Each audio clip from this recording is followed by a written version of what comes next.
آج کے متعلق خاص طور پر ممبئی میں تو یہ بات مشہور رہتی ہے کہ سارے نوجوان تقریباً میلہ دیکھنے کے لیے نکل جاتے ہیں یا ماتم کا نظارہ دیکھنے کے لیے چلے جاتے ہیں۔ مجھے آج اس مجمع کو دیکھ کر اندازہ ہوتا ہے کہ یہاں حسینی بوڑھوں سے کم بھرا ہوا مجمع ہے، لیکن حسینی جوانوں سے بھرا ہوا زیادہ ہے۔ تو آخر یہ بھی تو جوان ہیں، یہ بھی تو نوجوان ہیں، لیکن میرے عزیزو، ہر ایک جگہ ایک طرح کا ماحول نہیں ہوتا۔ اللہ تبارک و تعالیٰ کا کروڑا احسان ہے کہ بہت ساری خرافات سے آپ کو بچا کر اپنے ذکر پاک میں آپ کو یہاں پر بیٹھنے کا موقع عطا فرمایا ہے۔ آج 10ویں محرم الحرام کی یہ شب ہے، کل عاشورہ ہے۔ عاشورہ میں عبادت کریں، اللہ کی بارگاہ میں گڑ گڑا کر اپنے لیے بخشش طلب کریں، اور قیامت کے دن کی آسانی کے لیے دعا ضرور کریں۔ لیکن یہ جو رات ہے شب عاشورہ، تاریخی اعتبار سے دیکھا جائے تو کبھی آپ پیچھے اس زمانے کو یاد کریں جب رسول اللہ صلی اللہ تعالی علیہ وسلم کے سبط، آپ کے عظیم چہیتے نواسے کربلا کے ریگزاروں میں تنہا موجود تھے۔ میرے عزیزو، یہاں مجمع میں بیٹھ کر کے بات کرنا بہت آسان ہے، لیکن میں نے صرف اتنا محسوس کیا تھا، آج کو ٹھیک 1 سال پہلے میں جیل کے اندر موجود تھا۔ یہ شب عاشورہ تھی، اور اسی شب میں کمزوری اور نقاہت کی وجہ سے بے ہوش ہو کر ہاسپٹل میں ایڈمٹ بھی تھا اندر۔ مجھے اندازہ نہیں تھا، احباب میرے شاگرد سب ملاقات کے لیے آئے تھے، اور میری طاقت نہیں تھی کھڑے ہونے کی، میں غش کھا کر گرا، اس کے بعد مجھے اٹھا کر لے جایا گیا، میں ایڈمٹ تھا آج کی رات۔ دوسری، یہ جو شب گزر جانے کے بعد عاشورہ کا دن آیا تو میں یہ محسوس کر رہا تھا کتنی تنہائی ہے یہاں پر۔ 2000 لوگ موجود ہیں اندر قیدیوں میں، لیکن پھر بھی ایک عجیب سی تنہائی، اور بہت عجیب سی تنہائی کہ آدمی چاہ کر کے اپنوں سے ملاقات نہ کر سکے، اپنوں سے بات نہ کر سکے۔ تو میں یہ سوچتا ہوں کہ قید کا ایک دن اتنا بھاری لگتا تھا جو تنہائی محسوس ہوتی تھی، اور ہم 2000 لوگوں کے بیچ میں موجود تھے۔ ایسا نہیں کہ سارے ہمارے مخالف وہاں تھے، اکثر لوگ چاہنے والے بھی تھے، لیکن وہ منظر کیسا ہوگا جو 22,000 کے لشکر میں تنہا رسول اللہ کا لاڈلا تھا۔ اندازہ تو کرو وہ تنہائی کیسی ہوگی، جہاں پر ہر طرف انسانوں کا شور ہو، اور دشمنی پر اترے ہوئے وہ ایسی جماعت جن کو کوئی نسبت سمجھ میں نہ آتی، ایسوں کے درمیان ایک رات گزارنا کتنا مشکل وقت ہوتا ہے۔ میں نے معلوم کیا کہ جب کسی کے سر پر موت سوار ہو جائے، یعنی یوں کہ ظالم تلوار کھینچ لے اور تمہارے خاتمے کے لیے وہ پوری طور پر کمر بستہ ہو چکا ہو، اور تمہیں معلوم ہے کہ میں قتل کیا جا سکتا ہوں یا میں مارا جا سکتا ہوں، تب کیفیت کیا ہونی چاہیے، کیسی گھبراہٹ اور بے چینی ہو۔ ایک بات میں آپ کو بتاؤں، کچھ لوگوں کو جج صرف سزا سنا دیتا ہے نا، تو کئی ہارٹ اٹیک سے مر گئے، یہ ہمارے سامنے کی بات ہے۔ بے چینی اور بے قراری اتنی زیادہ ہو جاتی ہے کہ آگے کیا ہوگا۔ سرکار سید الشہداء امام حسین رضی اللہ تعالیٰ عنہ کے لیے یہ رات کتنی بے قراری والی ہو سکتی، کتنی بے چینی والی ہو سکتی ہے کہ کل کا دن آنے کے بعد یہ لوگ جنگ چھیڑ دیں گے اور پورے کے پورے جتھا مل کر کے نونہالان خاندان رسول کو قتل کر دیں گے ہماری آنکھوں کے سامنے، تو پھر کیسا محسوس ہوتا ہو۔ لیکن میرے عزیزو، خیمہ امام حسین میں کہیں پر بھی بے چینی اور بے قراری تھی نہیں، کہیں پر بھی نہیں تھی، اس لیے کہ وہ 3 دن کے پیاسے تو ضرور تھے، بھوکے بھی تھے۔ ہم 1 دن کا روزہ رکھ کر کے شام تک بھوک برداشت نہیں کر پاتے، اور وہ مسلسل بھوک اور پیاس برداشت کر رہے۔ اور اس کے بعد جو وہاں پر موجود لوگوں نے دیکھا خیمہ امام حسین میں جا کر کے کیا ہو رہا ہے، تو جا کر دیکھا تو ہمیشہ سجدے میں حضرت امام حسین کو پایا ہے، اللہ کی بارگاہ میں التجا کرتے ہوئے صرف یہ کہ مولا مجھے استقامت عطا فرما، پاؤں میں ڈگمگاہٹ نہ آئے، زلزلہ نہ آئے۔ اچھے لوگ پھسل جاتے ہیں ایسے امتحانوں کے موقع پر، امام حسین یہ دعا کر رہے تھے کہ رب تعالیٰ مجھے استقامت عطا فرما، مجھے صبر دے دے اور جمے رہنے کی طاقت دے دے۔ یہ اس لیے میں عرض کر رہا ہوں میرے عزیزو، ہماری زندگی میں آئی ہوئی چیزیں ہم نے دیکھی ہیں، اس وقت بھی گھبراہٹ اور بے چینی اور بے قراری اتنی بڑھ جاتی ہے کہ موت سامنے نظر آنے لگتی ہے۔ میں تو کئی مرتبہ اپنی وصیتیں بھی لکھ کر کے دے دیا تھا میرے احباب کو کہ شاید یہ لوگ میرا جنازہ یہاں سے نکالیں، اس سے پہلے میں اپنی وصیتیں لکھ دیتا ہوں۔ یہ ڈپریشن میں آدمی بہت کچھ سوچ لیتا ہے، لیکن ان حالات میں نے محسوس کیا امام حسین کی جو دعا تھی وہی ہمیں حوصلہ بھی دیتی تھی۔ مصیبتوں کے وقت گھبرا کر کے بھاگ جانا یہ مصیبت کا علاج بھی نہیں اور حل بھی نہیں، مصیبت کا حل نہیں ہے، وہ علاج بھی نہیں، بلکہ ان مصیبتوں کا سامنا کرنا اور اللہ کی بارگاہ میں یقین بڑھا لینا، یہ مصیبتوں کو ہرانے والا کام ہے۔ تم مات دے دو گے، شکست دے دو گے ہر مصیبت کو۔ صرف ایک بات میں آج آپ کے سامنے عرض کرتا ہوں، میں آج اپنے بچوں سے یہ کہہ رہا تھا کہ بہت ساری باتیں اپنے ذہن و دماغ سے نکالنے میں مجھے 6 مہینے لگ گئے تھے۔ کون سی چیز بے چین کرتی تھی، بے قرار کرتی؟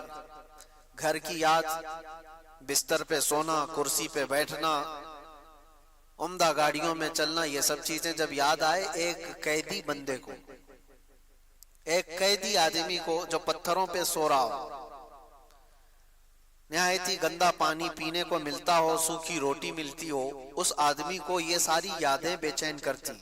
میرا گھر کیسا تھا، میری گاڑی کیسی تھی، میرے دوست کیسے تھے، میرے چاہنے والے، یہ سب خیالات جو اسے بے چین کرتے۔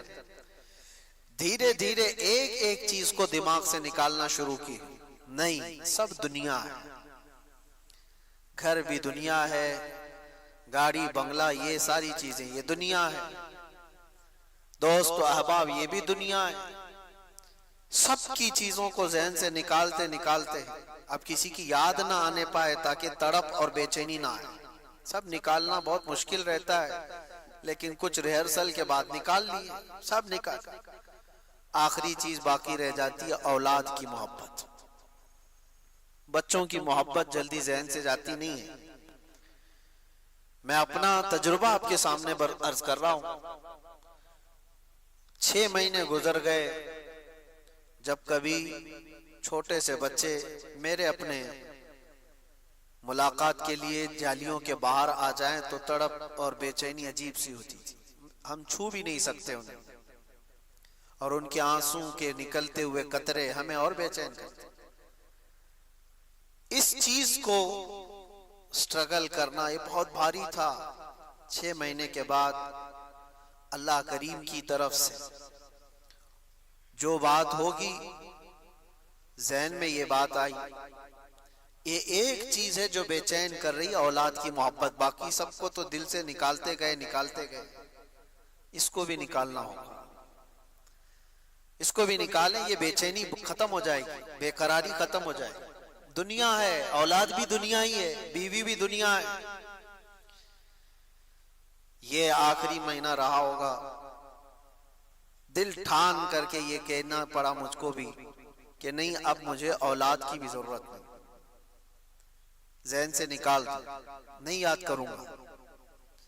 مصلی پہ گر جاتا، اللہ کی بارگاہ میں عرض کرتا کہ رب تبارک و تعالی یہ ساری چیزوں کو ذہن سے نکال دیا، اب آخری جو چیز تھی وہ بچوں کی محبت تھی، وہ بھی نکال رہا ہوں، بس خالی اتنا ہے کہ تیرے دربار میں آنا ہے، اور یہاں پر مجھے صبر اور استقامت کے ساتھ اللہ تو قائم رہنے میں مدد فرما۔ یا آخری مہینہ ہوگا، پھر مجھے یہ بشارت ملی کہ آپ آزاد ہو، آپ آزاد ہو۔ ہم تو موت کی تیاری کیے ہوئے تھے، لیکن ایک بات میں آپ کو یہ اس لیے عرض کر رہا ہوں کہ رب تبارک و تعالیٰ کی بارگاہ میں امتحان جب ہوتا ہے تو مجھے ایسا لگتا ہے جب تک تم اپنی ہر چیز کو اپنے ذہن سے نہیں نکال دیتے تب تک وہ پوری مدد نہیں آ پاتی۔ اللہ ہر گھڑی مدد کر رہا ہے تمہاری، ہر گھڑی۔ آج کیا اللہ کی مدد کے بغیر تم اس ماحول میں رہ رہے ہو؟ رب تبارک و تعالیٰ کی مدد نہ ہوتی تو کتوں کے بیچ میں جینا ہی تمہارا حرام ہو جاتا۔ الحمدللہ ہمیں کوئی فرق نہیں پڑتا، چاہے جو چیزیں بھی بند ہو جائیں، لیکن جی رہے۔ اور آج میں تو یہ محسوس کرتا ہوں ایسے جی رہے ہیں جیسے 32 دانتوں کے بیچ میں زبان جیتی، سب دانت نوکیلے ہیں، زبان بہت نرم ہے لیکن دبتی کسی سے نہیں ہے۔ ہاں کبھی کبھار غلطی سے پھسل گئی تو کسی دانت کے نیچے آتی، ورنہ کوئی دانت اس کو کاٹتا نہیں ہے۔ زبان کو کوئی کاٹتا ہے؟ حالانکہ 32 کے بیچ میں رہتی۔ تو یہ اللہ تعالیٰ کی مدد نہ ہو تو آپ جی بھی نہیں سکتے۔ رب تبارک و تعالیٰ کی ہر گھڑی مدد ہے، لیکن جو پرٹیکولر مصیبت کے وقت جو مدد ملنی ہے آپ کو، اس کے لیے آزمائش اور امتحان ہوتے ہیں۔ بہتوں کو ہم نے دیکھا جمعہ ٹو جمعہ دعا کیے، قبول ہی نہیں ہوئی، دوسرے جمعہ تک کر لیے، پھر سوچے قبول ہی نہیں ہوئی، چھوڑو ہماری نہیں سنی جاتی، وہاں پر ختم کر دیے اور یوٹن لے لیا۔ کتنے تو جیل میں ایسے میں نے دیکھا جو کافر ہو گئے، معاذ اللہ رب العالمین۔ کس وجہ سے؟ وہ سیدھے یہ کہتے ہیں کہ نمازوں سے کچھ فائدہ نہیں، ہم تو کب سے نماز پڑھ رہے ہیں، ہم تو کتنے دنوں سے دعا کر رہے ہیں۔ ایسی باتیں میرے عزیزو سن سن کر کے اچھے سے اچھا آدمی پگھلنے لگتا ہے۔ میرے پاس ایسی باتیں آئی، پہلے تو میں توبہ کیا، اے اللہ اگر نماز پڑھنے کی وجہ سے ہی قید میں رہتے ہیں تو زندگی بھر قید ہی اچھا ہے۔ جیسے لوگ وہاں کہہ رہے تھے دعا کرنے سے دعا قبول نہیں ہوتی، لیکن تھوڑے دنوں کے بعد دماغ میں یہ بات آنے لگتی ہے کہ کیا حقیقت میں دعا نہیں قبول ہوتی؟ ہماری بھی نہیں ہو رہی ہے، اور ہماری تو چھوڑو، ہمارے لیے پورے ہر خطہ ہر علاقہ دعا میں مشغول ہے، بچے سے لے کر جوان تک، جوان سے بوڑھے، عورتیں، سارے لوگ، مسجد کے امام، خطیب، مدارس کے علماء، سب دعاؤں میں ہیں۔ پھر دماغ میں یہ بات آئے کہ کیا دعائیں قبول نہیں ہوتی؟ یہ شیطانی وسوسہ ہے۔ میرے عزیزو امتحان کی جو گھڑی ہوتی ہے وہ بہت ڈیفرنٹ ہے، بہت الگ ہے۔ امتحان کی گھڑی کے لیے لکھا جا چکا ہوتا ہے یہاں سے یہاں تک تمہیں سفر کرنا ہے تو کرنا ہی ہے۔ کچھ اور گھڑیاں ہیں جہاں پر تمہارے بن مانگے اللہ تعالیٰ تمہارے لیے بہت کچھ اتارتا ہے، لیکن امتحان کی گھڑیاں الگ ہوتی ہیں، آزمائش کی الگ ہوتی ہیں۔ تو جب ذہن میں ایسے سوالات آنے لگے اتفاق سے، ایسا اسلامی تاریخ کی کئی کتابیں وہاں ملتی تھی، ایک کتاب میں نے پڑھا، ایک بات میں آپ کو بتاتا ہوں، جیل کے قیدیوں کے لیے ہی تھی وہ بات، جو مایوس ہو جاتے ہیں، نا امید ہو جاتے ہیں۔ ایک صحابی ہیں حضرت ابو جندل، یہ مکہ میں قید ہو گئے تھے کافروں کے ہاتھ، اور ایسے قیدی بنائے گئے تھے کہ ان کو زنجیروں سے باندھ کر کے رکھا جاتا تھا اور مارتے الگ تھے۔ حضور پاک صلی اللہ علیہ وسلم ہجرت کر کے چلے گئے، شروع اسلام میں وہ قید ہو گئے تھے، تقریباً سمجھ لیں اعلان نبوت کے 2-3 سال بعد وہ قید ہو گئے، اور اس کے بعد کنٹینیو 7 سال تک قید میں رہے، کفار چھوڑتے نہیں تھے۔ حضور پاک صلی اللہ علیہ وسلم ہجرت کر کے مدینے چلے گئے، 6 سال ادھر گزر گئے، سوچو آپ کتنے سال ہو گئے، 13 سال۔ اور جب حضور پاک صلی اللہ تعالی علیہ وسلم عمرہ کے لیے آ رہے تھے 1400 صحابہ کے ساتھ، جو حدیبیہ کے مقام پر مکہ کے کافروں نے آپ کا راستہ روک لیا اور کہا کہ ہم آپ کو عمرہ کرنے نہیں دیں گے۔ اس وقت مکہ والوں کی طاقت تھی، حضور پاک صلی اللہ علیہ وسلم نے صحابہ سے کہا کہ ہم صلح کر لیتے ہیں، صلح کر لیتے ہیں۔ لمبا واقعہ ہے، آپ نے صلح حدیبیہ کو سنا ہوگا، یا پھر جا کر کے آپ سن لیں کہ حضور صلی اللہ تعالی علیہ وسلم کی جو صلح ہوئی تھی مکہ کے قریش کے درمیان، وہ صلح میں جو ہے بات یہ تھی، سارے ان کے ہت کے قانون ان لوگوں نے لکھ دیے تھے، یعنی ان کی حمایت میں مکہ والوں نے ایگریمنٹ بنایا، سب ان کے پکش میں تھے۔ اس میں لکھا تھا کہ اگر کوئی مکہ سے ہمارا آدمی بھاگ کر مدینے جائے گا تو آپ اس کو ہمارے حوالے واپس کر دیں گے، لیکن مدینے سے کوئی بھاگ کر ہمارے پاس آئے تو ہم اس کو واپس نہیں کریں گے، ہمارے پاس رکھ لیں گے۔ یہ ایسی شرطیں بہت ساری تھی، اس میں سے ایک ہی میں نے آپ کو بتایا۔ حضور پاک صلی اللہ تعالی علیہ وسلم نے اس کو بھی منظور کر لیا۔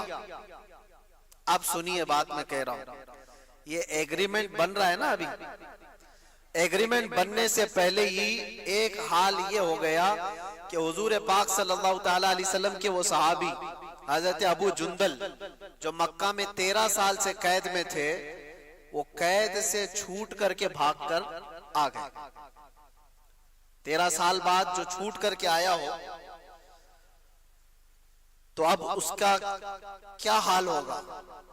ارے 4 دن کا جو چھوٹ کر کے آتا ہے اس کی کیفیت الگ ہوتی ہے، جو 13 سال کی قید کے بعد چھوٹ کر کے آیا ہو، زنجیریں لگی ہوئی تھی، اور حضور پاک صلی اللہ تعالی علیہ وسلم کہاں ہیں؟ حدیبیہ کے مقام پر، جو مکہ سے ابھی 35 کلومیٹر دور ہے۔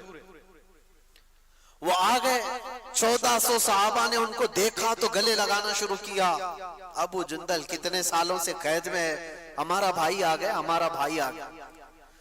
اب ابو جندل سب کو اپنے زخم دکھا رہے تھے، ان ظالموں نے ہمیں کیسے مارا ہے، کہاں کہاں ظلم دیا۔ صحابہ دیکھ دیکھ کر کے پریشان تھے۔ اسی اثنا میں مکہ والوں کو یہ بات پتہ چل گئی کہ ہمارا قیدی چھوٹ کر چلا گیا، بھاگ گیا ہے۔ کہاں گیا؟ حضور صلی اللہ علیہ وسلم کے صحابہ کے پاس چلا گیا، وہ تو محفوظ ہو گیا ہے۔ تو مکہ والوں نے کیا کہا جانتے ہیں آپ؟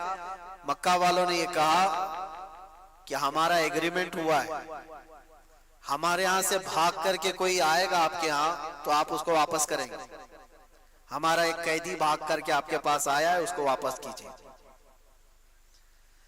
آپ اندازہ کرو، یہ میں پڑھ رہا تھا، 13 سال کے بعد زخموں سے چور، ظلم و ستم برداشت کیا ہوا ایک قیدی جب اپنوں کے بیچ آیا ہو، اور وہ کفار مکہ ضد پر اڑ گئے کہ ابو جندل کو جب تک آپ واپس نہیں کریں گے ہم ایگریمنٹ پہ سائن نہیں کریں گے۔ صحابہ سب کے سب کھڑے ہو گئے، کہا یا رسول اللہ صلی اللہ علیہ وسلم، یہ تو ایگریمنٹ کے بعد کی بات تھی، ابھی تو ہوا نہیں نا، ابھی تو اس پر عمل ہونا اس وقت طے ہوگا جب دونوں طرف کی دستخط ہو جائے، ابھی تو سائن ہوا نہیں ایگریمنٹ، اس سے پہلے ابو جندل آئے، ہم واپس نہیں کر سکتے انہیں، اور اتنا ان کے اوپر ظلم کیا گیا ہے، نہیں واپس کر سکتے۔ سارے صحابہ ایک طرف، اور کفار قریش اس ضد پر ہے کہ جب تک اس بندے کو واپس نہیں کرتے ہم ایگریمنٹ سائن نہیں کرتے، یہ صلح نہیں ہوگی۔ اب سوچو، نظر سب کی حضور کی طرف تھی. رسول پاک صلی اللہ علیہ وسلم، یہ بہت کٹھن مرحلہ ہے، توجہ چاہتا ہوں، بہت کٹھن مرحلہ ہے. وہ رحمت للعالمین ہے، یقیناً حضور پاک صلی اللہ تعالی علیہ وسلم رحمت للعالمین، اس میں کوئی شک ہے؟ صحابہ ابو جندل سب حضور کی طرف دیکھنے لگے. آپ کا کیا فیصلہ ہے؟ حضور پاک صلی اللہ علیہ وسلم نے فرمایا ابو جندل کو حوالے کر دو، ان کی واپس کر دو. سب ہکے بکے رہ گئے، دیکھتے رہ گئے. کیسے ہو سکتا ہے جو ہمارا بندہ ہمارے پاس آیا ہو اتنے سالوں تکلیف اٹھانے کے بعد، اب حضور فرما رہے ہیں. وہ ہاتھ پھیلا پھیلا کر کے حضور کو پکارنے لگے، یا رسول اللہ صلی اللہ علیہ وسلم، ان کے پاس تکلیف بہت زیادہ ہے، یہ مجھے بہت زیادہ ظلم کرتے ہیں مجھ پر، کیا آپ مجھے واپس ان کے حوالے کر رہے ہیں؟ حضور پاک صلی اللہ تعالی علیہ وسلم نے صرف اتنا فرمایا، ابو جندل واپس چلے جاؤ. پھر انہوں نے کہا یا رسول اللہ آپ کس کے حوالے کر رہے ہیں؟ ان ظالموں کے حوالے. حضور نے فرمایا ابو جندل واپس چلے جاؤ، جب تک تم وہاں پر ہو میں تمہارے ساتھ ہوں. پھر صحابہ کا تو ایمان ہی تھا، یا رسول اللہ کل مصیبت بعدک جلل، اے اللہ کے رسول اگر آپ ہیں تو پھر ہر مصیبت چھوٹی ہے، پھر ڈرنا کس بات کا. وہ چلے گئے. میں اس واقعے کو پڑھتے ہوئے سوچ رہا تھا کہ 4 دن میں مصیبتوں سے گھبرانے والے 13 سال مصیبتیں اٹھانے کے بعد پھر حضور کے دربار میں آیا، اور حضور بھی کہہ رہے ہوں کہ جاؤ قید میں، تو کیا حالت ہوگی؟ وہ کیسا ایمان ان کا ہوگا جو جمے ہوئے تھے، ڈٹے ہوئے تھے. اب آتے میرے عزیزو، استقامت یہ آسان مرحلہ نہیں ہوتا، اس میں بہت سارے پھسل جاتے ہیں، بہت سارے بھٹک جاتے ہیں، بہک جاتے ہیں. اور آج تو طوفان ہے بھٹکنے کا، یہ دور تو چل رہا ہے در بدلنے کا. ایسے میں اپنے بچوں کا، اپنے جوانوں کا کیا حال ہے؟ کبھی کبھار تو یہ دیکھ کر کے چلے یہ تو تفریح قلب کے لیے، ہنسی مذاق کے لیے ہم تو دیکھ کر کے اڑا دیتے ہیں. صبح کانگریس میں تھا، دوپہر میں بی جے پی میں آیا، رات کو پھر کسی اور میں آیا، اور اگلی صبح پتہ نہیں کس میں آنے آیا. تو عام سی بات ہے، یہ تو چلتا ہی رہتا ہے. اور سب کی اسپیشلٹی الگ ہے. اس پارٹی میں گیا تو سافٹ چہرہ ہے، ادھر آیا تو آتنکوادی چہرہ ہے، ادھر آیا تو اور کوئی چہرہ ہے. سب الگ الگ چہرے بھی بن جاتے ہیں ایک ہی دن میں، 2 دن میں ساری چیزیں تبدیل. میں یہ باتیں اس لیے عرض کر رہا ہوں میرے عزیزوں، ایک بلا کا طوفان ہے، اور جلدی لوگ اپنا ایمانی سودا کر دیتے ہیں. مومن کی یہ شان نہیں ہے، مومن کی یہ شان نہیں ہے. اگر چمتکار کو ہی دیکھ کر کے سب کچھ ماننا ہوتا تو 22,000 کا لشکر دیکھ کر امام حسین مان لیتے کہ ہاں یزید ہی خلیفہ. نہیں، حسینی کردار یہ ہے جو تمہارا چمتکار اپنی جگہ، رسول اللہ کی چمک اپنی جگہ پر. یہ جہاں پر ہے وہ سمجھوتے کا معاملہ نہیں ہوتا. کبھی بھی زندگی میں ایسے معاملات آئیں، تکلیفوں سے آدمی گھر جائے، مصیبتوں سے گھر جائے، تب بھی آپ اس بات پر ثابت قدم رہو کہ اللہ تبارک و تعالیٰ پر میرا ایمان اور حضور پاک صلی اللہ تعالیٰ علیہ وسلم کی رسالت پر میرا ایمان ویسا ہی ہے.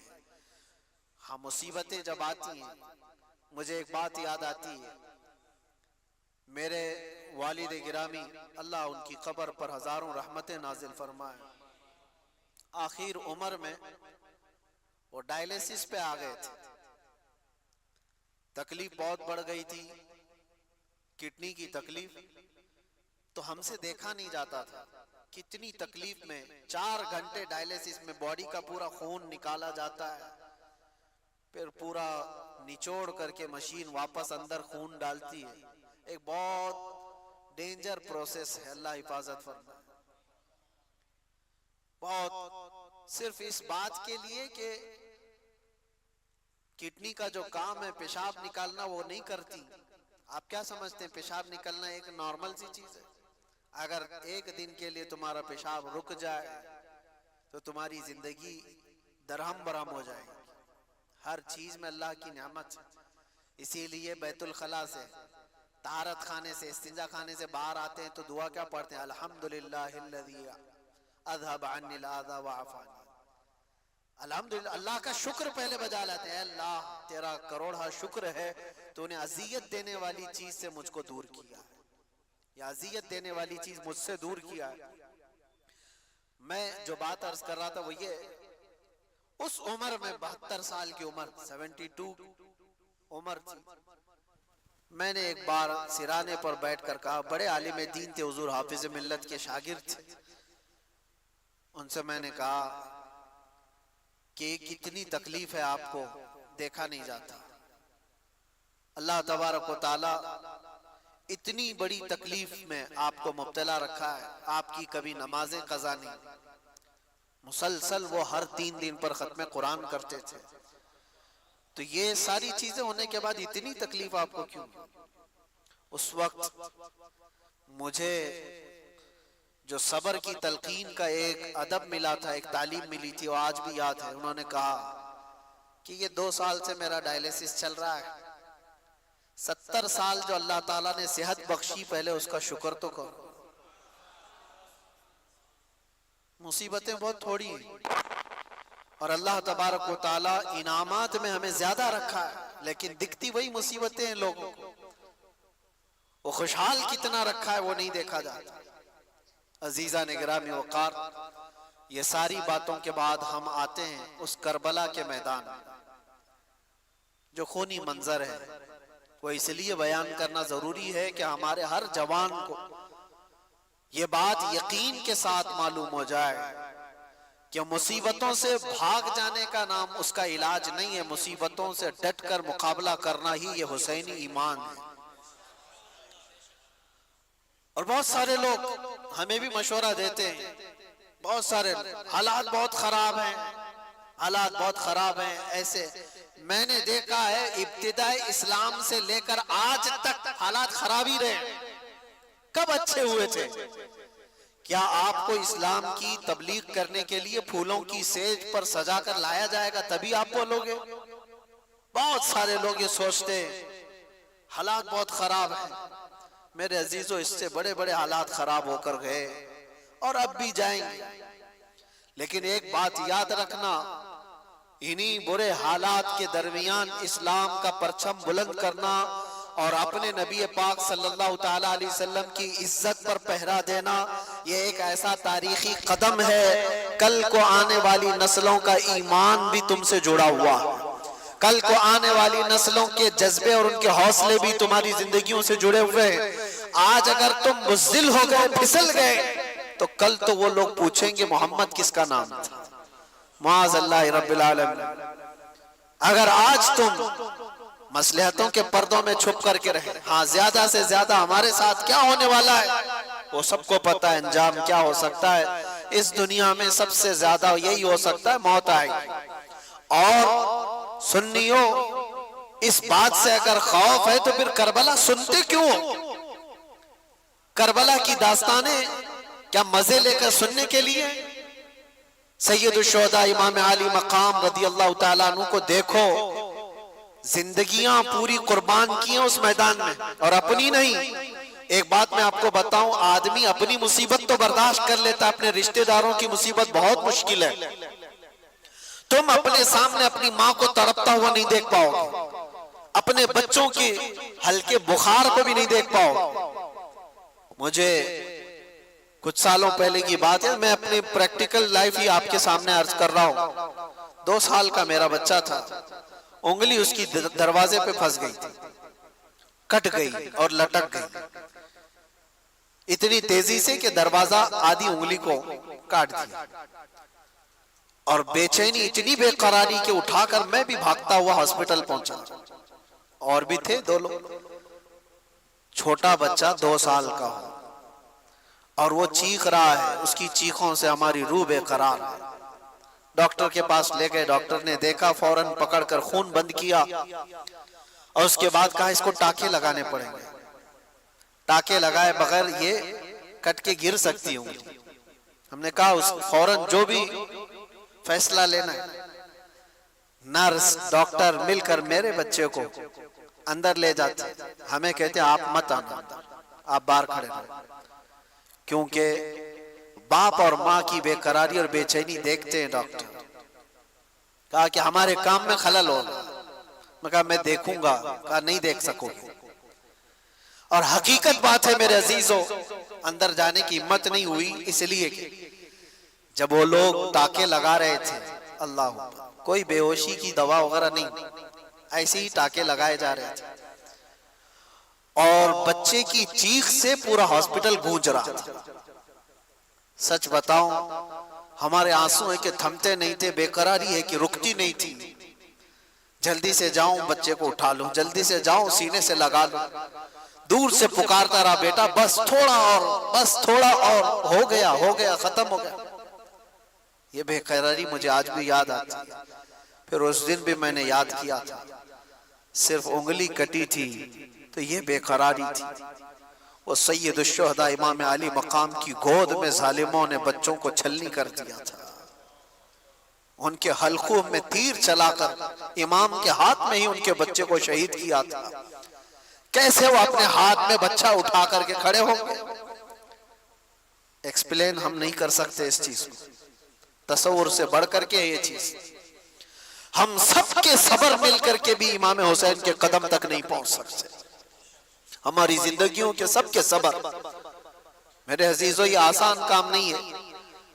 آپ کو پتا ہے عزیزوں کی موت ایک کے بعد دوسرا، دوسرے کے بعد تیسرا، تیسرے کے بعد چوتھا شہید ہوتا جا رہا ہو، جو امام علی مقام کی طرف سے آ رہا ہے۔ امام حسین جانتے تھے ہمارے قافلے میں کل ملا کر 82 لوگ ہیں، ادھر 22,000 کا لشکر ہے، مقابلہ کیسے ہوگا؟ کیا امام علی مقام کو دنیاوی حالات پر خبر نہیں تھی؟ وہ رسول اللہ کے وہ وارث جن کو رسول اللہ صلی اللہ علیہ وسلم نے فرمایا میرا جود و سخا پورا حسین کو دیا گیا ہے، کیا وہ امام علی مقام کو حالات کی خبر نہیں تھی؟ سب خبر تھی، انہیں پتا بھی تھا یہ کوئی مقابلہ نہیں۔ لیکن وہی میں جو کہتا ہوں، امتحان کی گھڑی بہت ڈیفرنٹ ہوتی ہے، بہت الگ ہوتی ہے۔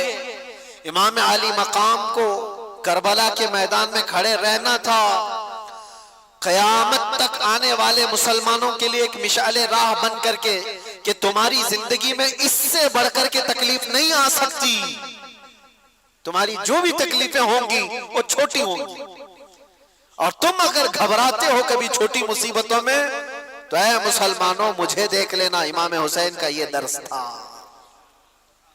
تم دیکھ لینا۔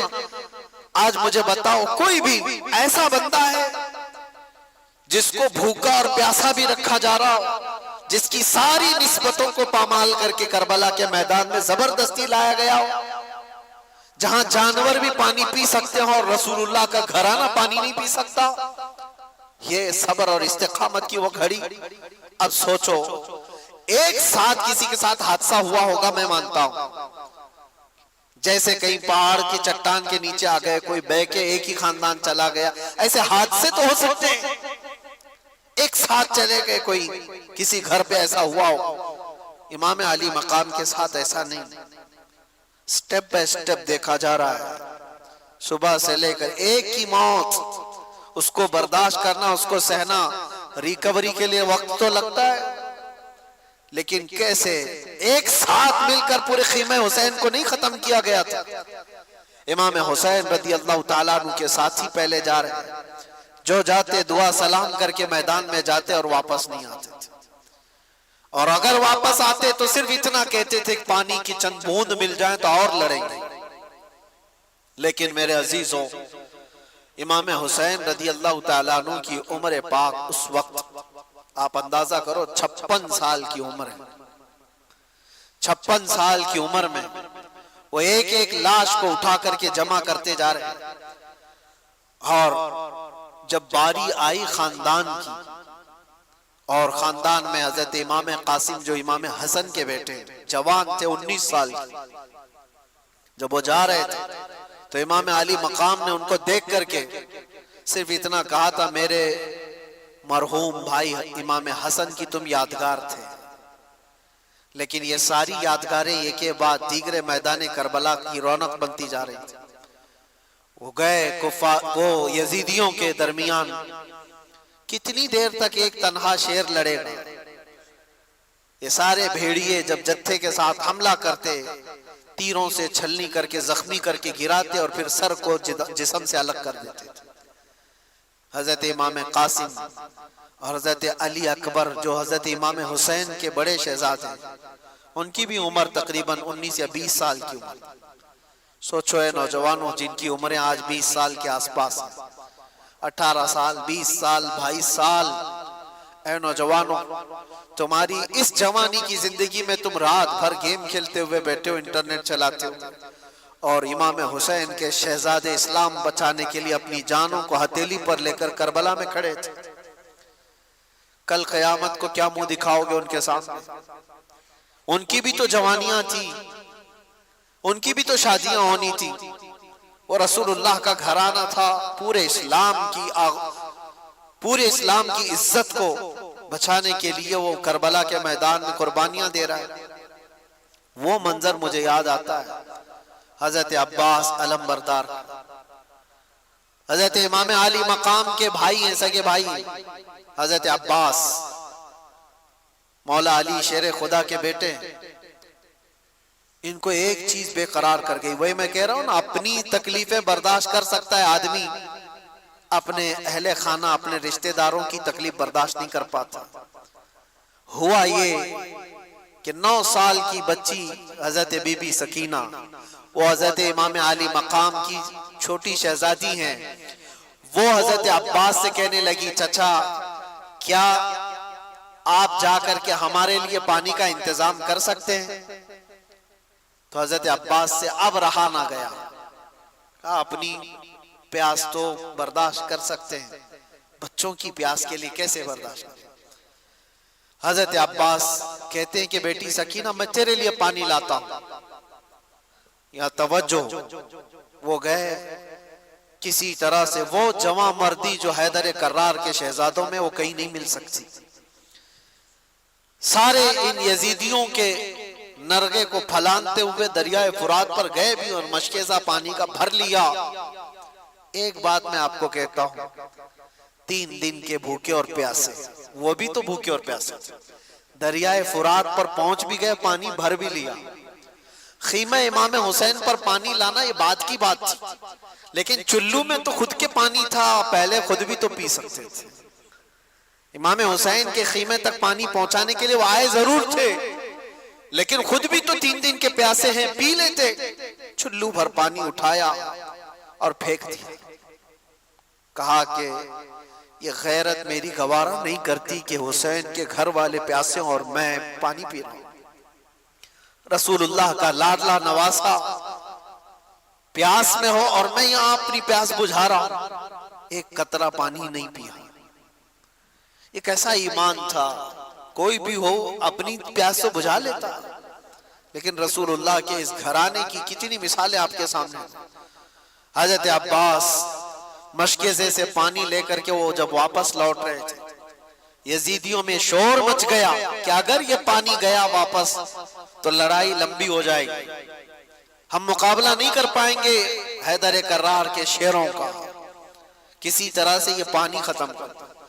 کسی ظالم نے آ کر حضرت عباس کے دائیں مونڈے پر تلوار ماری تو ہاتھ ہی کٹ کے گر گیا۔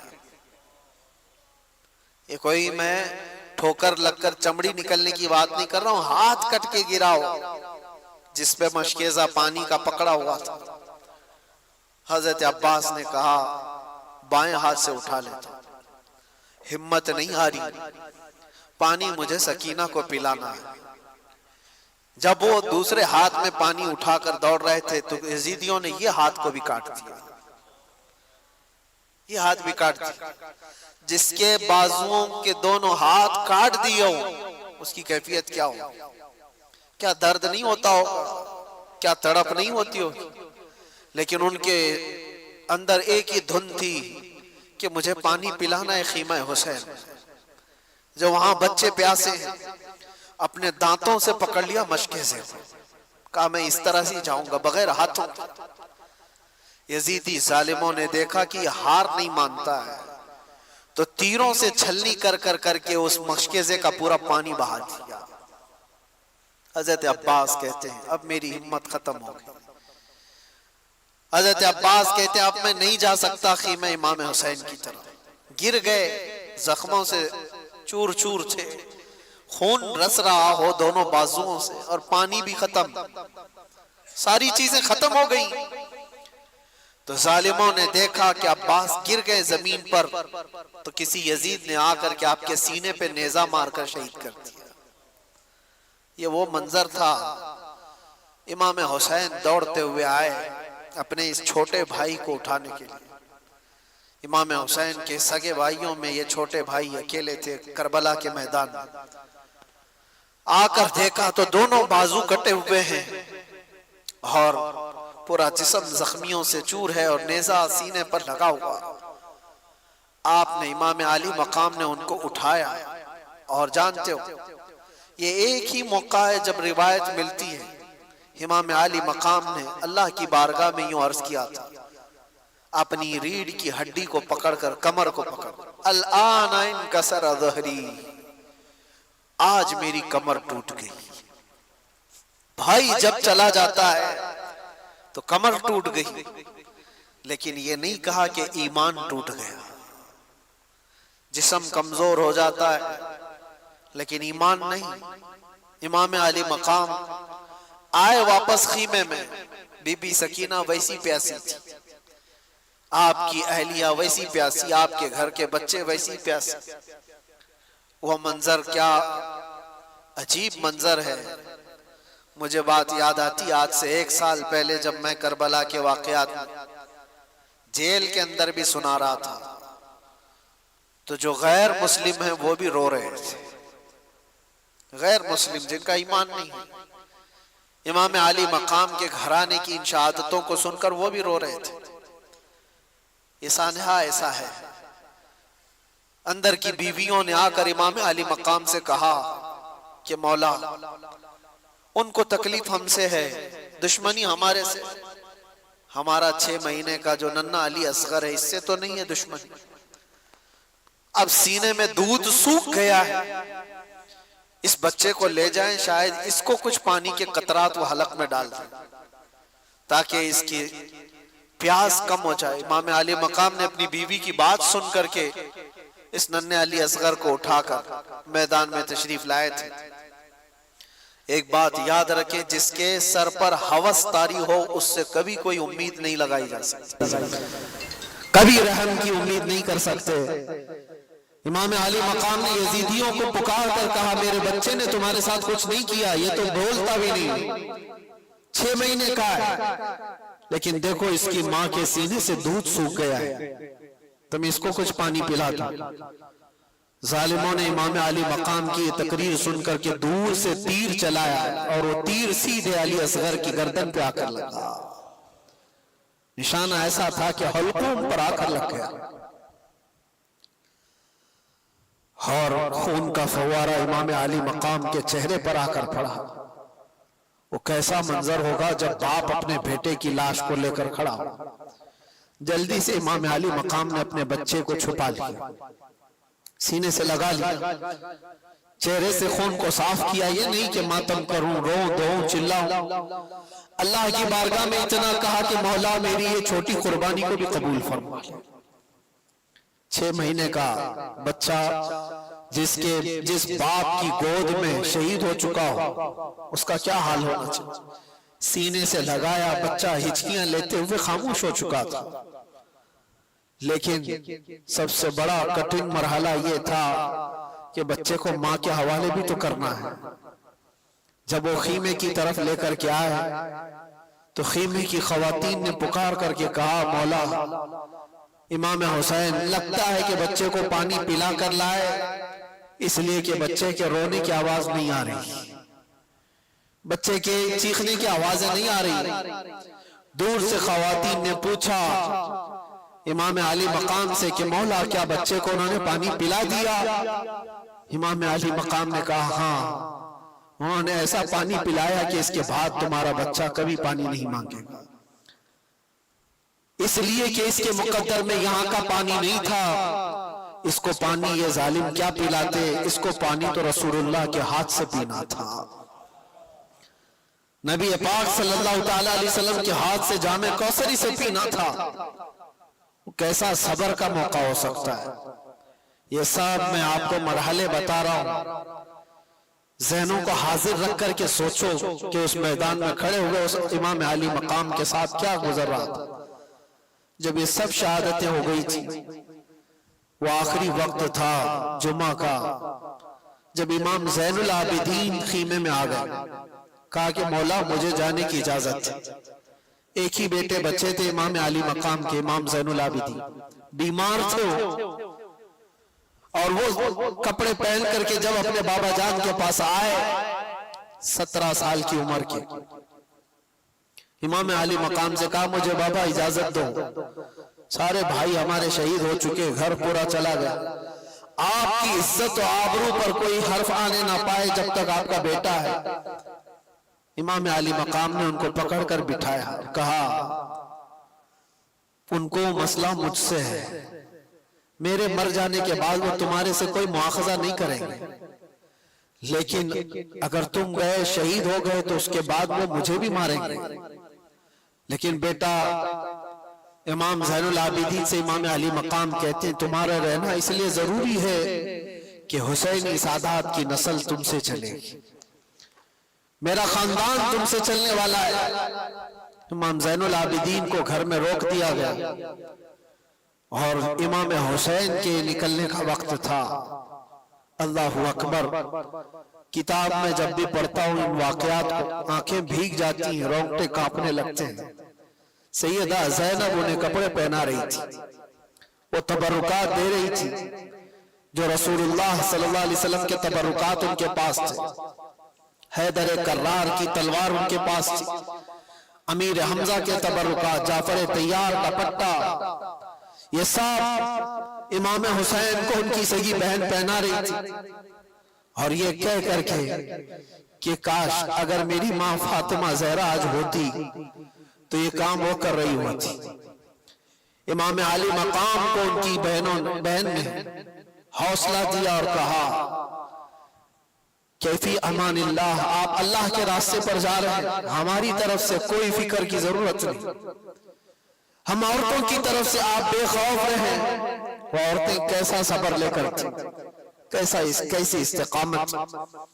امام علی مقام آخری مرتبہ اس گھوڑے پر سوار تھے، لیکن تاریخ نگاروں نے یہ بھی بتایا کہ گھوڑا آگے بڑھتا نہیں تھا، جو امام علی مقام کا گھوڑا ہمیشہ سفر میں رہنا، گھوڑا میدان جنگ میں آگے بڑھ نہیں رہا تھا، تو آپ نے اتر کر کے دیکھا تو گھوڑے کی دونوں ٹانگوں کو بی بی سکینہ پکڑی ہوئی بیٹھی تھی، اور وہ یہ التجائیں کر رہی تھی کہ بابا کو مت لے جانا، اس لیے کہ جو گیا واپس نہیں آیا۔ امام علی مقام نے اپنی بیٹی کو اٹھایا اور کہا تیرا باپ یہاں پر ایک عظیم امتحان کے لیے اتارا گیا ہے، میری شہادت پر نوحہ مت کرنا، میری شہادت پر ماتھا مت پیٹنا، میری شہادت پر بال نہ نوچنا، اللہ کی رضا پر راضی رہنا اور مصطفیٰ کی شریعت کی حفاظت کرنا۔ یہ آخری وصیت تھی اپنی بیٹی کو۔ اور جب گئے مولا امام حسین، آخری وقت بھی امام علی مقام نے ان کو موقع دیا، یزیدیوں کو کہا اب بھی جو کچھ ہو گیا ہے اس کو ختم کیا جا سکتا ہے، میرے گھر والے سب قتل ہو گئے، اب بھی تم کو موقع دیتا ہوں کہ میرے قتل سے اپنے ہاتھوں کو رنگین نہ کرو، ورنہ قیامت میں کیا منہ لے کر کے آؤ گے میرے نانا کے پاس، کیا جواب دو گے؟ آخری خطبہ بھی امام علی مقام کا میدان کربلا میں گونجتا رہا، لیکن یزیدیوں پر کوئی اثر نہ ہوا۔ ایک بات میں آپ کو بتاؤں، یہ نہ اثر ہونے والی بات کب آتی ہے؟ جب کسی پر کوئی بات اثر نہیں کرتی ہے تو یہ وہی مقام ہوتا ہے جب دل دنیا کی لالچ میں مردہ ہو چکا ہو، وہ آج بھی ہو سکتا ہے، اور کہا گیا جب کسی کا دل مردہ ہوتا ہے لالچ میں، دنیا کی لالچ میں، اس کے لیے ماں سے زنا بھی کوئی بڑی بات نہیں ہوتی۔ اسی لیے ہمیشہ یاد رکھو، دل کے مردہ ہونے سے پہلے اپنے دلوں کا علاج کرو۔ دل جس کا مردہ ہوتا ہے اسے کوئی احساس ہی نہیں ہوتا کون مر رہا ہے کون جی رہا ہے۔ اس لیے میرے عزیزوں، وہ یزیدی جو وہاں کھڑے تھے وہ مردہ دل تھے، لالچ سوار تھی، دنیا کی ہوس سوار تھی۔ امام عالی مقام کے دیے ہوئے خطبوں کا کوئی اثر نہیں ہوا، ان کو خطبہ سننے کی ضرورت کیا تھی؟ صرف اتنا دیکھ لیتے چہرے امام حسین میں جلوہ رسول نظر آ رہا ہوتا۔ کیا ان کو یہ نہیں معلوم تھا کہ یہ فاطمہ زہرا کا لاڈلا ہے؟ کیا انہیں نہیں معلوم تھا یہ حیدر کرار کا لخت جگر ہے؟ کیا انہیں یہ نہیں معلوم تھا کہ رسول اللہ نے کہا ہے اپنی حدیث پاک میں، الحسن والحسین سیدہ شباب اہل الجنہ، حسن اور حسین جنتی جوانوں کے سردار ہیں؟ یہ سب باتیں ان کو نہیں معلوم تھی؟ سب معلوم تھی، لیکن تف ہے، لعنت ہے دنیاوی ہوس اور ہرس کا کہ جب یہ کسی کے دل پر سوار ہو جاتی ہے تو پھر تمام احساسات اس کے ختم ہو جاتے ہیں۔ ایک ہی چیز نظر آ رہی ہوتی ہے، دنیا دنیا دنیا۔ وہ نسبتوں کا احترام نہیں کرتا، اسے ماں باپ بیٹی استاد مرشد اولیاء انبیاء کچھ معنی نہیں رکھتے دل جب مردہ ہوتا ہے۔ اسی لیے میں کہتا ہوں میرے عزیزو، دلوں کو مردہ ہونے سے بچا لینا، ہمیشہ دلوں کو مردہ ہونے سے بچا لینا۔ میں اس پر پھر گفتگو کروں گا انشاءاللہ، آج ذکر کی مجلس بھی ہے اور ہم اپنے دلوں کو زندہ کرنے کے لیے آئے، لیکن تذکرہ امام حسین کا اس لیے ضروری تھا کہ آج کی یہ رات مولا حسین کی کیسی رات رہی ہوگی۔ جب آپ آئے آخری خطبہ بھی دیا، ظالموں پر کچھ اثر نہ ہوا، لڑنے پر تل گئے، اور لوگ یہ تو بیان کرتے ہیں کہ امام علی مقام کو شہید کر دیا گیا، لیکن کیا آپ نے کبھی یہ بھی سنا کہ امام علی مقام کے شہزادوں نے ان کتوں کی کیسی درگت بنائی تھی؟ ایک ایک شہزادے نے 100 پر حملہ کیا تھا، ایک ایک شہزادے نے 100 پر حملہ کیا ہے، اسی لیے تو وہ مقابلہ تنہا کر نہیں پاتے تھے۔ حضرت امام قاسم امام حسن کے بیٹے، ایک ہی جوان ایسا ہے جو میدان میں موجود ایک بہت بڑا پہلوان مقابل میں آیا تھا، اور اس نے کہا تھا کہ میں اس بچے کے مقابل کا لائق نہیں ہوں، یہ بچہ میرے لائق نہیں ہے، میں تو اپنے بیٹے بھیجتا ہوں۔ اس کے 4 بیٹے تھے اس پہلوان کے۔ امام قاسم کو 19 سال کا جوان یہ کہہ رہا تھا یہ لڑکا ہے، میں لڑکوں سے مقابلہ نہیں کرتا، میرا بیٹا کافی ہے۔ پہلے اپنے بیٹے کو بھیجا امام قاسم کے مقابل میں، منٹ نہیں گزرے تھے کہ گاجر کی طرح کاٹ کے رکھ دیا۔ دوسرے بیٹے کو بھیجا، امام قاسم نے اس کی گردن اڑا دی۔ تیسرا آیا، تیسرا بھی مر گیا۔ چوتھا آیا، چوتھا بھی مر گیا۔ ایک حیدر کرار کا شہزادہ ہے، پہلوان کے 4 پہلوان بیٹوں کو منٹوں میں اڑا دیا۔ ارے ان کو پانی دیے ہوتے تو 22,000 کو ایک امام قاسم ہی ختم کر دیتا، لیکن وہ امتحان کی گھڑی تھی، امتحان کی گھڑی تھی۔ اور اس کے بعد وہ پہلوان پھر مقابل میں آیا کہ 4 میرے بچوں کو یہ گاجر مولی کی طرح کاٹ کے رکھ چکا ہے، اور آیا اور کہنے لگا تو جانتا ہے میرا مقام کیا ہے، میں کتنے لوگوں سے تنہا لڑ سکتا ہوں۔ بڑی بلند بانگ دعوے کرتے ہوئے وہ آیا۔ امام قاسم نے کہا سنا تو بہت ہے تیرے چرچے، تو بہت بڑا پہلوان ہے، لیکن میں دیکھ کر کے افسوس کر رہا ہوں کہ تجھے گھوڑے کی زین باندھنے کا طریقہ بھی نہیں آتا۔ گھوڑے کی جو رسی ہوتی ہے یہ باندھنا ایک فن ہوتا ہے فوجی کا، سپاہی کا، تجھے باندھنے کا طریقہ نہیں آتا اور اتنا بڑا پہلوان کہلاتا ہے۔ اس کے لیے شرمندگی کی بات تھی، آر کی بات تھی، بہت عیب کی بات تھی۔ وہ کہا میرے گھوڑے کی رسی صحیح باندھنے کا طریقہ مجھے نہیں آتا، تم سکھا رہے ہو۔ وہ گھوڑے کی ناتی دیکھنے کے لیے کیا جھکا تھا، امام قاسم نے ایک ہی وار میں اس کو ختم کر دیا۔ یہ منظر حیدر کرار کے بیٹوں کا تھا میں آپ کو اس لیے بتا رہا ہوں کہ صرف اور صرف شہدائے کرام کی شہادت ہی نہیں، یہ بھی بتاؤ کہ مارا بھی کیسے۔ امام حسین کا جذبہ صرف یہ نہیں کہ کچھ آ جائے تو مر جاؤ، کٹ جاؤ، نہیں، امام علی مقام نے کہا ہے کہ مر جانا اور کٹ جانا یہ مقدر میں ہوگا، اللہ تعالیٰ نے لکھا ہوگا تو ہوگا، لیکن اس وقت کے آنے سے پہلے پہلے تک اپنے ضمیر کا سودا کر کے کسی سے ہاتھ ملانا یہ حسینی ایمان نہیں ہے۔ جب تک دم میں دم ہے مقابلہ کرو، ہاتھ تمہارا ہوگا، مار اللہ کی ہوگی، مقابلہ کرو۔ کبھی یہ مت سوچنا کہ میں تنہا کتوں میں گر گیا ہوں، کوشش تو کر کے دیکھو، ہوتا ہے میرے عزیزوں، بہت مقامات پر ہاتھ تمہارا ہوگا، مار اللہ کی ہوگی۔ اور امام حسین، امام علی مقام جب میدان کربلا میں آخری وقت ان ظالم کتوں سے لڑ رہے تھے، ایک دو نہیں کتنوں کو ڈھیر کیا تھا، 3 دن کا پیاسا، 56 سال کا رسول اللہ کا بیٹا، کتنوں کو وہ موت کے گھاٹ اتار رہے تھے۔ پھر اعلان ہو گیا کہ اگر ان کے مقابل میں اس طرح جاتے رہو گے تو یہ سب کٹتے رہ جائیں گے، شام تک شاید صفایا ہو جائے، گھیر لو ان کو، تیروں سے چھلنی کرو۔ پہلے ہر طرف سے تیروں کی بارش شروع ہو گئی، امام علی مقام کے پورے جسم میں جگہ جگہ تیر آ کر لگنے لگے۔ بعض تاریخ نگاروں نے کہا ہے کہ 72 سے زیادہ تیر لگے ہوئے تھے۔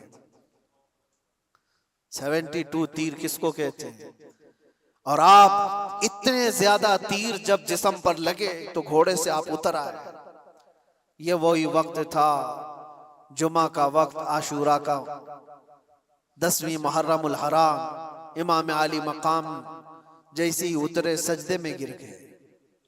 سجدے میں جیسے ہی گرے ان ظالم کتوں نے سوچا اس سے بہتر موقع نہیں ہے، خولی اور شمر جیسے ان ظالموں نے امام علی مقام کی پیٹھ پر اپنا پاؤں رکھ کر کے آپ کے سر مبارک کو جسم سے الگ کر دیا۔ انا للہ و انا الیہ راجعون۔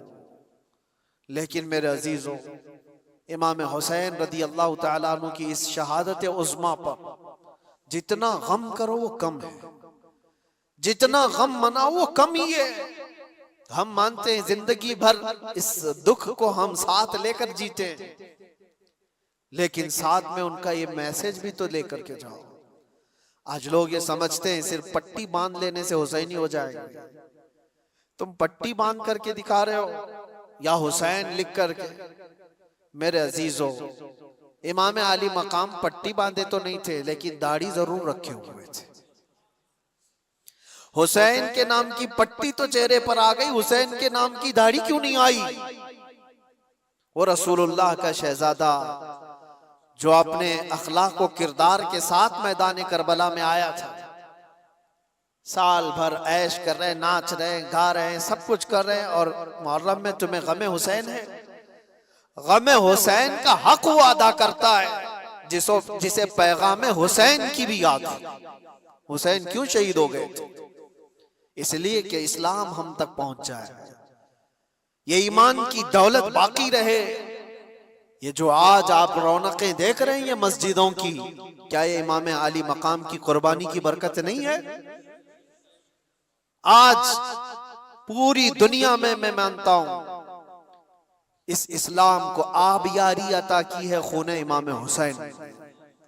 اسی لیے کہا ہے قتل حسین اصل میں مرگ یزید ہے، اسلام زندہ ہوتا ہے ہر کربلا کے بعد۔ امام علی مقام کا یہ پیغام یاد رکھو ہے نوجوانوں، تمہاری زندگی میں بہت سارے ایسے موقع آئیں گے، بہت سارے ایسے موقع آئیں گے، اور یزیدی فتنوں سے تمہیں دوچار ہونا پڑے گا، لیکن اس کا مطلب یہ نہیں ہے کہ تم سر چھپا کر بھاگ جاؤ۔ مصلحتیں اپنی جگہ پر، حکمتیں اپنی جگہ پر، تدابیر اپنی جگہ پر، لیکن کسی پر اگر سوار ہو جائے کوئی چیز تو پھر ہٹنا بھی نہیں، حق کے ساتھ قائم رہنا یہ حسینی ایمان ہے۔ حق کے ساتھ قائم رہنا یہ حسینی ایمان۔ آج ہم سے جو لوگ یہ کہتے ہیں، میں مانتا ہوں کہ حالات ایسے ہیں ویسے ہیں، ضرور ایسے ویسے ہوں گے، لیکن اگر سب چیزوں سے بچ کر کی بھی چلے جائیں تو مشورے دینے والے مجھے بتاؤ میری زندگی کی گارنٹی دے دو کہ کچھ نہ بولو گے تو 100 سال آپ جی لیں گے، گارنٹی دو گے؟ کوئی ہے جو ہماری حیات اور ہماری زندگی کی گارنٹی دے گا؟ وہ صاحب بھی یہی کہیں گے گارنٹی کیا، ایک دن کی بھی میں نہیں دے سکتا۔ جب نہیں دے سکتے تو مشورہ کیوں دیتے ہو؟ ہماری زندگی کی گارنٹی نہیں لے سکتے اپنے ہاتھ میں تو ایسی بزدلی کا مشورہ نہ دو۔ ہاں ہمیں معلوم ہے موت و حیات اللہ کے دست قدرت میں ہے، اگر رب تبارک و تعالیٰ چاہے تو چونٹی سے بھی تم مر سکتے ہو، مچھر سے بھی مر سکتے ہو، اور اگر وہ نہ چاہے تو بڑے سے بڑے فرعون بھی تمہارا کچھ نہیں کر سکتے، نمرود ہو کہ فرعون ہو کہ یزید ہو، کوئی تمہارا بال بیکا نہیں کر سکتا۔ یہ ایمان ہے اور یہ تقدیر ہے۔ تو جب تک اللہ تعالی حیات باقی رکھا ہے، تمہارے جسموں میں جان باقی ہے، حسینی کردار کے ساتھ جیو میرے عزیز۔ کیوں یہ ڈھکی چھپی زندگی؟ آج جانتے ہو سب سے زیادہ آج ہمارے اوپر جو معاملات ہیں کہ ہر چیز تمہاری نشانے پر جو لی جا رہی ہے، اس کی وجہ یہ ہے کہ تم ان تمام چیزوں سے بھاگے بھاگے پھر رہے ہو۔ کیا یہ مجمع فجر میں ہوتا ہے؟ ان مسجدوں میں جو ویرانی ہے، تو ظاہر سی بات ہے ہم نے اپنے ہاتھوں سے جب اسلام کو نقصان پہنچانا شروع کیا تو خیروں کے آج لگائے ہوئے الزامات اور ان کے دیے ہوئے مصیبتوں کا واویلا کیوں مچاتے ہو؟ ہم نے خود اپنے ہاتھوں سے کتنا برباد کیا ہے۔ شادی محلوں میں جا کر دیکھو کون سا اسلام دکھتا ہے، ساری عورتیں بے نقاب، ہزاروں قسم کے فیشن، ہزاروں قسم کے پاؤڈر لالی میک اپ، جو پوری دنیا کو دکھانے کے لیے۔ یہ کون سی خواتین ہیں؟ کیا یہ فاطمہ زہرا کی کنیزیں ہیں؟ آپ کو پتا ہے جب امام حسین کا سر لے کر نیزے میں ڈال کر دمشق میں آیا تھا جلوس، خاندان رسول کی بیویاں بھی اس جلوس میں تھی، امام حسین کی بیویاں، امام حسین کی بہن، امام حسین کی بیٹی، سب اس جلوس میں قیدی بنا کر کے یزید کے دربار میں لے جائے جا رہے تھے۔ ایک واقعہ بتاتا ہوں، جب دمشق پہنچا یہ جلوس، نیزے پر امام حسین کا سر ہے اور آگے لے کر چلا جا رہا ہے قافلہ، اور ساتھ میں عورتیں بھی ہیں۔ دمشق میں پورا مجمع ٹوٹ پڑا تھا یہ منظر دیکھنے کے لیے کہ کربلا سے لٹا ہوا قافلہ آیا ہے، اور ان کو دیکھنے کے لیے سارے لوگ مجمع کے بڑی تعداد میں گلیوں میں کھڑے تھے۔ اب سوچو جس کا تماشا دیکھنے کے لیے پورا شہر کھڑا ہو، اس کے سامنے سے گزرنا ہے۔ اس مجمع کے بیچ میں ایک بوڑھے صحابی تھے، رسول اللہ صلی اللہ علیہ وسلم کے صحابی، وہ دیکھ کر کے رونے لگ گئے کہ کیا منظر ہے، میں نے اس سر کو دیکھا تھا، یہ سر وہی ہے جس کو رسول اللہ بوسہ دیا کرتے تھے، میرے آقا اپنی زبان ان کے منہ میں دیتے تھے، امام حسین کو اپنا لعاب چساتے تھے۔ وہ صحابی دیکھ کر کے دوڑتے ہوئے مجمع میں آئے، یہ جو قافلہ جا رہا تھا اس میں دیکھ کر پہچان لیا بی بی سکینہ۔ توجہ چاہتا ہوں میرے عزیز، بی بی سکینہ کو دیکھ کر پہچان لیے کہ یقیناً حسین کی بیٹی ہے۔ قریب آئے، ہچکیاں بند گئی، کہا بچی ہماری زندگیاں قربان تمہارے گھرانے پر، ہم کچھ نہیں کر سکے، ظالموں کی حکومت نے تمہارے بابا کو شہید کر دیا، بچی بتاؤ میں ملک شام میں دمشق میں رہتا ہوں، کوئی حاجت ہو تو مجھے بتاؤ۔ اس موقع پر جو بھوکے اور پیاسے قیدی آئے وہ اپنی حاجت کیا نہیں کہہ سکتے تھے؟ آپ نانا جان کے صحابی ہیں؟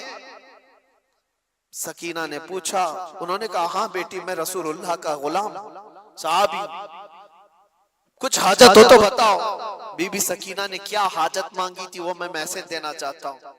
کہا کہ اے میرے نانا جان کے صحابی، یہ میرے بابا کا جو سر نیزے پر لے جایا جا رہا ہے، اس سر کو تھوڑا آگے بڑھا دیا جائے، آگے لے کر کے جائیں۔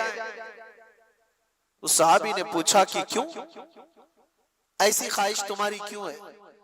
کہا بات یہ ہے کہ اس کٹے ہوئے سر کو دیکھنے کے لیے جو مجمع عمر پڑ رہا ہے، جو لوگ آ رہے ہیں، وہ سر کو دیکھتے دیکھتے ہماری عزتوں کی طرف بھی نظر کرتے، ہمارے پردے کا خیال کرتے ہوئے۔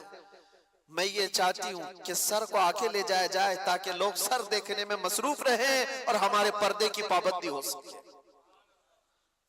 اس موقع پر اگر کوئی اپنے پردے کی پابندی کا خیال کرتی ہو، یہ گھرانہ حسین کا ہے، جس کا پورا گھر لٹ چکا ہو، اور اس وقت 9 سال کی بچی یہ کہتی ہو مجھے میرے پردے کی فکر ہے۔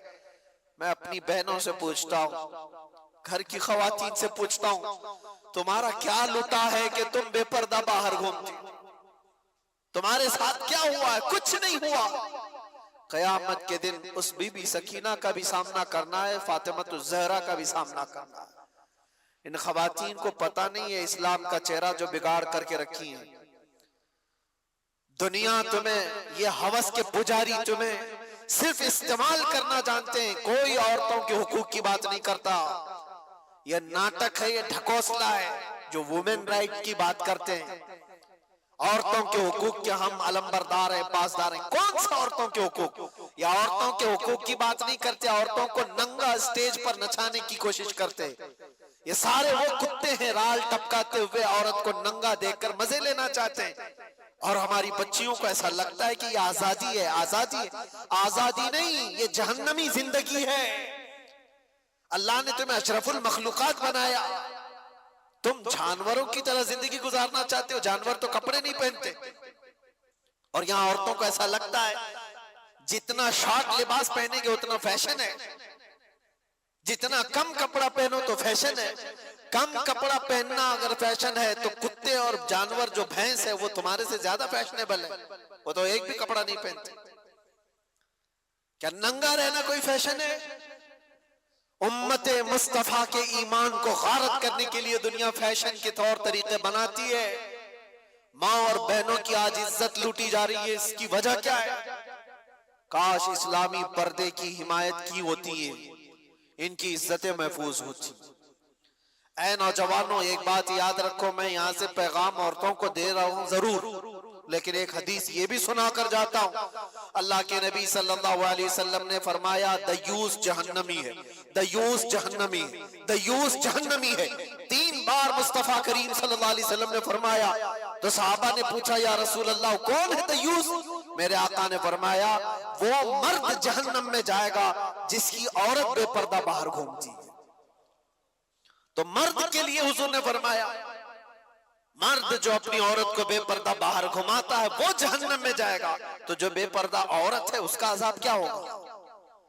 امام عالی مقام کا گھرانہ وہ نہیں ہے جو اپنے گھرانے کو بنائے ہوئے ہو۔ داستان کربلا سننا ہے تو پیغام کربلا بھی سنو۔ صرف قتل ہو گئے، کٹ گئے، مارے گئے، شہید ہو گئے، یہ صرف اور صرف کربلا کے میدان کا پیغام نہیں ہے۔ پیغام کربلا حقیقت میں یہ ہے کہ چاہے ہمارا سب کچھ لٹ جائے، دامن مصطفیٰ پر کوئی انگلی اٹھا نہ سکے۔ آج ہزاروں انگلیاں تمہاری طرف کیوں اٹھ رہی ہیں؟ تم نشہ کرتے ہو، تم شراب پی رہے ہو، تم چرس گانجے نہ جانے کیا کیا چیزیں کرو، انگلیاں تمہاری طرف اٹھائی جا رہی۔ یہ ایسا کرتے، یہ ایسا کرتے، یہ ایسا کرتے، در حقیقت تمہاری طرف یہ انگلیاں نہیں ہیں، تمہاری نسبت رسول اللہ سے۔ کم سے کم اس بات کا خیال کرتے کہ دنیا میری طرف انگلی اٹھا کر کہیں حضور کو تو نہیں گالی دے رہی۔ آج نبی پاک صلی اللہ تعالیٰ علیہ وسلم تک جو یہ ظالم انگلیاں اٹھ رہی ہیں اس کی وجہ کچھ اعمال ہے، برے اعمال ہیں۔ توبہ کرو۔ میرے مصطفیٰ کریم صلی اللہ علیہ وسلم جس طرح تمہیں دیکھنا پسند کرتے تھے ویسے بن جاؤ، بس یہ زندگی ہے۔ زندگی یہ نہیں ہے کسی کی کسی کے لیے، زندگی ہے نبی کی نبی کے لیے۔ نہ سمجھ مرتے ہیں زندگی کے لیے، جینا مرنا ہے سب کچھ نبی کے لیے۔ بس اس پیغام کے ساتھ اپنی زندگیوں میں تبدیلیاں لاؤ اے جوان، تبدیلیاں لاؤ۔ آج سے تقریباً 100 سال پہلے کی بات ہے، آزادی ہند کے موقع پر، ہندوستان کی آزادی سے پہلے کی بات ہے، میں ناگپور گیا ہوا تھا۔ بہت بڑے مفتی صاحب نے یہ بات مجھے بتائی تھی۔ علی برادران مشہور ہیں آزادی کے موقع پر، جو غدر ہوا تھا 1857 کے موقع پر، اس وقت بھی بہت سارے معاملات پیش آئے تھے. علی برادران دو مولانا لوگ، انہوں نے ایک پیغام دیا تھا 5 سے 15 منٹ کے لیے.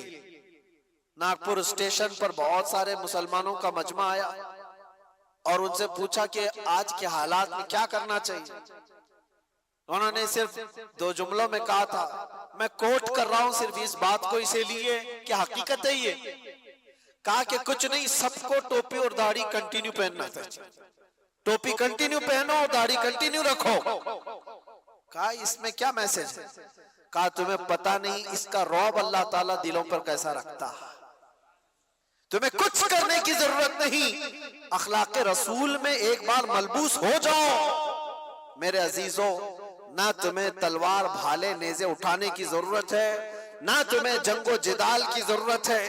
تم ایک بار مصطفیٰ کریم صلی اللہ تعالیٰ علیہ وسلم کی سنتوں کو عمل میں لے آؤ، ایسی ہی تمہاری چلت پھرت سے کتنے کیڑے مر جائیں.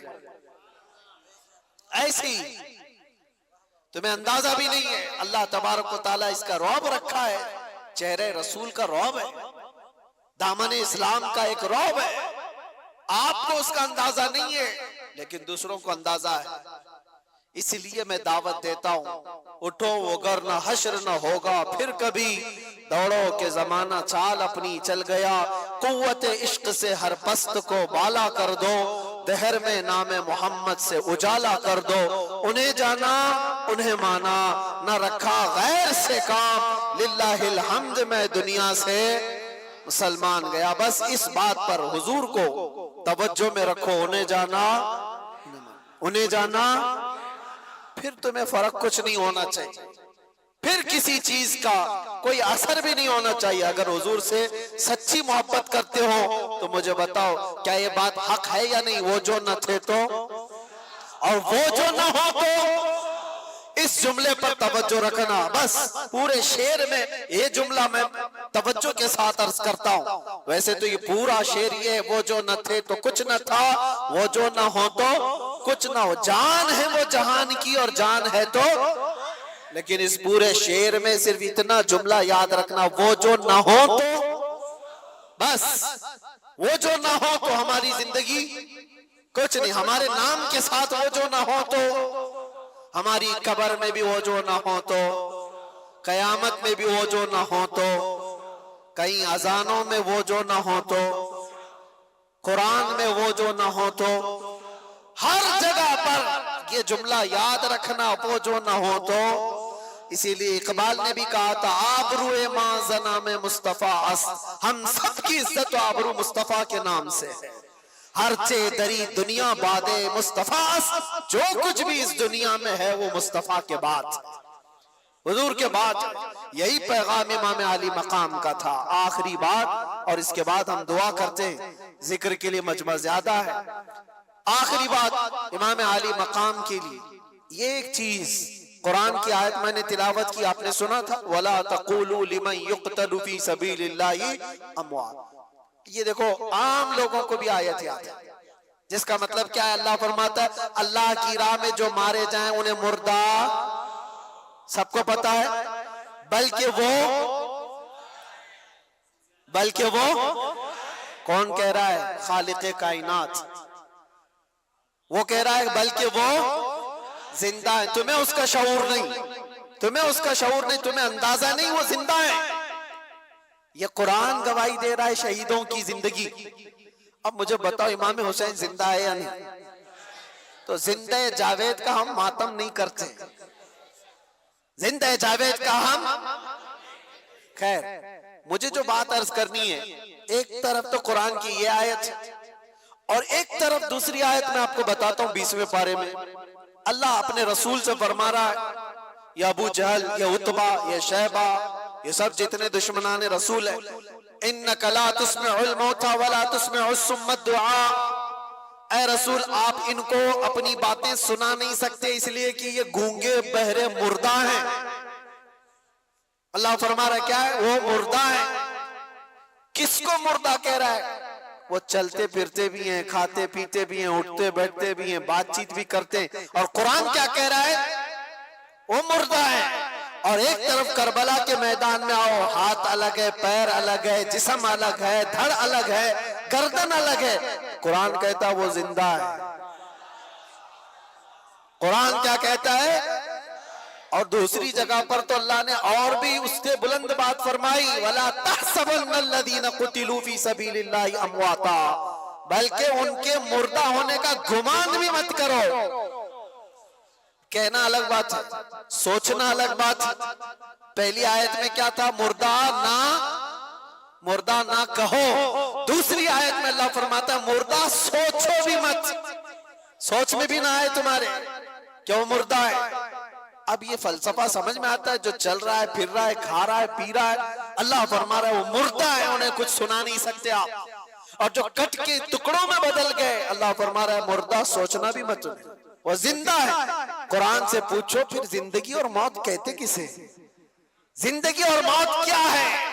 قرآن کے فلسفے کے اعتبار سے تمہیں یہ جواب ملے گا، صرف اور صرف روح نکل جانے کا نام موت نہیں، اور چلنے پھرنے کا نام بھی زندگی نہیں۔ چلنے پھرنے کا نام بھی زندگی نہیں، اور روح نکل جانے کا نام بھی موت نہیں۔ حقیقت میں موت اور حیات کیا ہے؟ سنو قرآن کے فیصلے میں کہ اگر نبی پاک کی دشمنی پال کر بادشاہ کی کرسی پر بھی بیٹھ جائے وہ مردہ ہے، اور نبی کی عزت کا پرچم اٹھا کر 1000 ٹکڑوں میں بھی بدل جائے وہ زندہ ہے۔ موت و حیات عشق رسول کا نام ہے۔ موت و حیات ایمان کا نام ہے، ایمان کا نام ہے۔ موت و حیات ایمان ہو تو پھر اب مرنے کا خوف کیا ہے تم؟ یہ بات اس لیے میں عرض کیا، کربلا کے میدان میں جو شہید ہوئے ان کو مردہ کہہ سکتے ہو؟ نہیں، ایمان پر جن کی موت ہوئی ہے، ظلمن اگر قتل ہوئے ہیں تو اللہ نے ان کی زندگی کی شہادت قرآن میں عطا فرمائی۔ تو اب مرنے کا ڈر کیوں پالتے ہو؟ اب مرنے کا ڈر کیوں پالتے ہو؟ دو پلس پوائنٹ تمہارے پاس۔ اگر ظلمن مارے گئے تو شہادت کے بعد ہمیشہ کی زندگی، اور یہ تو ابتدا ہے، مرنے کی ابتدا ہے۔ اگر ظلمن مارے گئے تو شہادت اور ہمیشہ کی زندگی۔ اور دوسری بڑی نعمت یہ ہے کہ قبر میں پہنچنے سے پہلے تاجدار مدینہ کی زیارت۔ اس سے بڑھ کر کے اور کیا چاہیے؟ جب کسی بندے کو یہ خیالات ہو کہ مجھے میرے مصطفیٰ کی زیارت کرنی ہے تو وہ بندہ مرنے سے ڈرتا نہیں ہے، بلکہ وہ روز انتظار میں ہوتا ہے کہ وہ گھڑی کب آئے گی جب آنکھیں بند ہوگی اور دیدار مصطفیٰ ہوگا۔ اسی لیے میرے عزیزوں، جانتے ہو آپ ایک مومن صالح کو موت کے بعد اس کے گھر والے قبر میں لے جا کر دفن کر کے آتے ہیں تو حضور نے جو فرمایا وہ سچ ہے کہ منکر نکیرات آتے ہیں، فرشتے آئیں گے سوال جواب کے لیے، لیکن حضور فرماتے ہیں قبر میں بھی ہوں گا، اور منکر نکیر حضور کی طرف دکھا کر کے مردے کو پوچھتے ان کے بارے میں کیا کہتا تھا۔ یہ سوال ہوگا کہ نہیں ہوگا؟ لیکن شاعر نے بہت اچھے انداز میں اس کو کہا ہے، جو بندہ زندگی بھر یہ تمنا کرتے کرتے کرتے رہ گیا کہ آج ہوگی زیارت کی کل ہوگی، آج ہوگی زیارت کی کل ہوگی، اور مر گیا بندہ، خواب میں زیارت نہ ہو سکی، اب اس کو یقین تھا مرنے کے بعد تو ہوگی، مرنے کے بعد تو پکا ہوگی، اور جب مر گیا تو قبر میں آ کر فرشتے جھنجھوڑ کر اٹھا رہے ہیں تو جھنجلا کر کے کیا کہے گا؟ اب تو پائے ناز سے اے فرشتوں کیوں اٹھو، ارے مر کے پہنچا ہوں یہاں اس دل ربا کے واسطے، مر کے پہنچا ہوں یہاں، مجھے یہاں تک پہنچنے میں مرنا پڑا ہے، موت آئی ہے تب میں یہاں پہنچا ہوں، گر پڑ کے یہاں پہنچا، مر مر کے اسے پایا، چھوٹے نہ الہی اب سنگے در جانا نہ۔ میرے عزیزو، اس تمنا کے ساتھ اپنی زندگی گزارو۔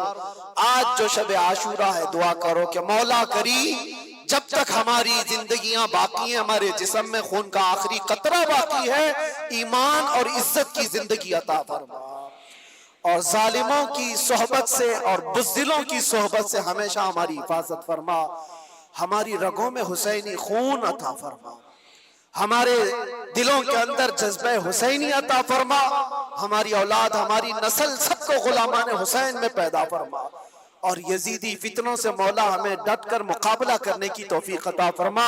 وآخر دعوانا الحمدللہ رب العالمین۔ السلام علیکم۔